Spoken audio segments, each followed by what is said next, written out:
Hello, and welcome to another exciting episode of Dominion with Mr. Minstrel.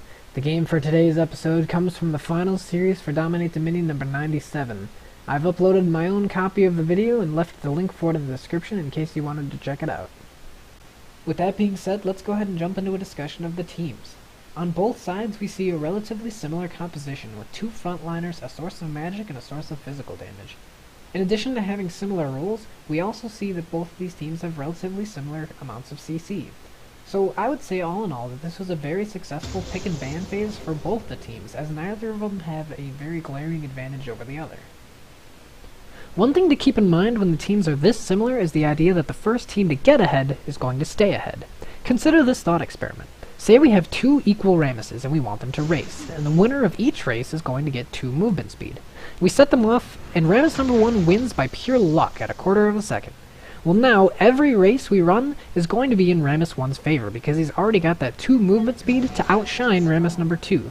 And that's the same kind of mentality we need to be careful of in games like this. When the teams are very similar, the first team to get the advantage is going to try to run away with it, and they're going to run very fast.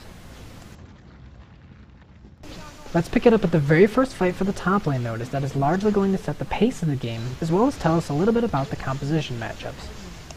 We see the purple team initiate into the blue team just about the time the fight turns into a 4 versus 4.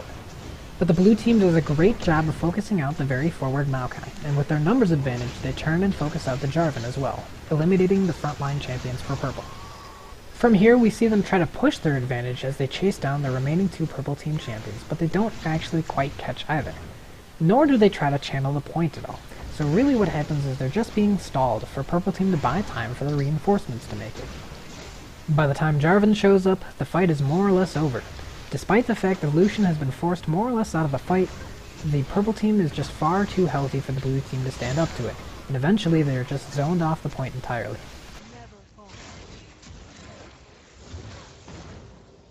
Just from that fight alone, we can already see a small advantage mounting for the purple team, as their champions are much more mobile in the fight compared to blue teams. 3 of the champions have a dash, and 1 of them has a speed buff, compared to 1 champion having a dash on the blue team.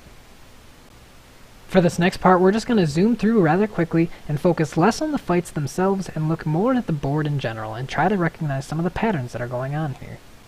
If you focus on just the score during this time-lapse, you'll see that it stays relatively the same, as both the teams do a great job of recovering the top node shortly after they've lost it.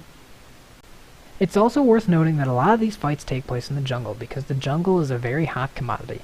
It provides access to the speed shrines, your storm shield buff, as well as the shortest reinforcement path to just about any point on the board. You'll notice that when a team has achieved jungle control, that's usually when we see the point turn into their favor. As we watch this unfold, it's pretty apparent that both of these teams are relatively even, as neither of them have any kind of sustainable territorial advantage, and all of the fights trade more or less even. At this point, we're more or less watching a ticking time bomb, as we're waiting for one of the teams to express a significant advantage over the other and just ultimately take the game with it. And I think that turning point shows itself right here with purple team's 4-man offensive for the top lane node. It's not so apparent looking at the board just the way it is now, but as we zoom through more of the game, you're going to see that blue team has totally lost the momentum. They've lost the capability to push back against the purple team. To liken it to our analogy earlier, it's like saying the purple team has finally gotten that 2 extra movement speed and is going to slowly but surely outshine the blue team. We see the blue team divert all of their resources into the bot lane, which is a huge sign that they have completely lost control of the top lane node. For a while, it looks like the blue team is pushing out and regaining control of the board, but remember, purple team has the momentum here, which means their pushes are going to sustain longer than the blue team's and eventually overtake the bot lane node. From here, purple team has enough momentum to renew their offensive on the top lane, and if you just watch the minimap, you'll see blue team has no answer for Lucian as he makes his way from the windmill to the refinery, all the while they are still struggling to recover their bot lane node. It's safe to say that at this point blue team does not have the momentum they need to have any semblance of control over this board, as every little advantage that the purple team gets makes a world of difference on this field. This last clip really shows just how far ahead purple team is.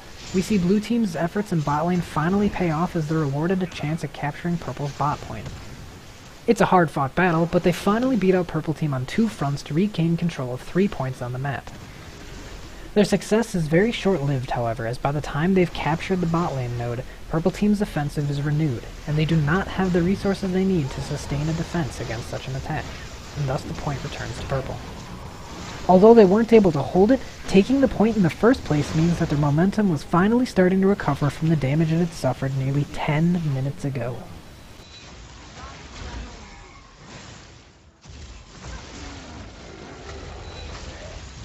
Now that their momentum has more or less recovered, we see the blue team renew their push for the top lane node and successfully displace the purple team.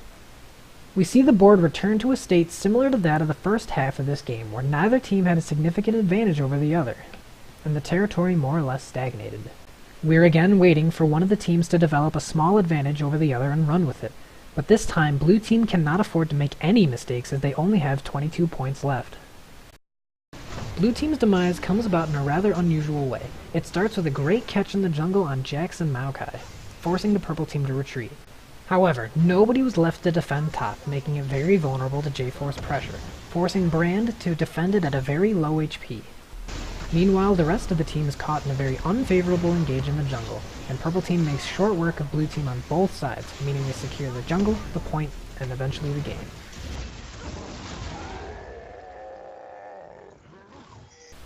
That'll bring us close to the end of the game, so let's go over some of the take-home points that we want to learn.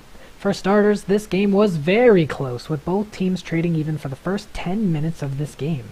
In fact, this game was a great demonstration of how fragile and important your team's momentum is. But above all, it really shows that losing your momentum does not mean the end of the game. Blue team came very close to recovering the board and the game. With that being said, I hope you enjoyed the show, and I wish you the best of luck on the fields of justice.